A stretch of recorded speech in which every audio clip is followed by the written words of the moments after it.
চাপা, একটু হাত চালিয়ে কর, বেগুনটা তাড়াতাড়ি দে। তোর মেজ দাওয়া ডালের সঙ্গে বেগুন ভাজা না পেলে মুখে ভাতই তুলতে চায় না। আজ তুই এসেছিস দেরি করে, জানিস তো সকালে সবাই স্কুলে যাবে, অফিসে যাবে। ডালটাও তো এখনো সাদলাসনি। আর একটা গ্যাস জ্বালা। আজ দীপা আবার বলেছে কুরকুরে আলু ভাজা চাই। আমি আলু কেটে দিচ্ছি, তুই কড়াটা চাপা। চাপা দি, ওর জন্য একটা মাছ ভাজা তুলে রেখেছ তো? না বাপু, ভুলে গেছি। বড় বৌদিও আজ আমাকে মনে করিয়ে দেয়নি। সব আমি ঝুলে দিয়ে দিয়েছি। অত তাড়া দিলে কি সব মনে থাকে? আর কটা দিন অপেক্ষা করো, পুজো আসছে। মা দুর্গার কাছ থেকে 8টা হাত আমি ধার চেয়ে নেব। উফ, তোমাদের বাড়িতে 10 হাত না হলে কাজ করা আমার সম্ভব হচ্ছে নি। সরো।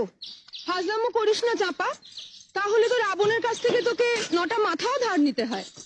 10টা মাথা না হলে সকলের সব কথা মনে রাখবি কি করে?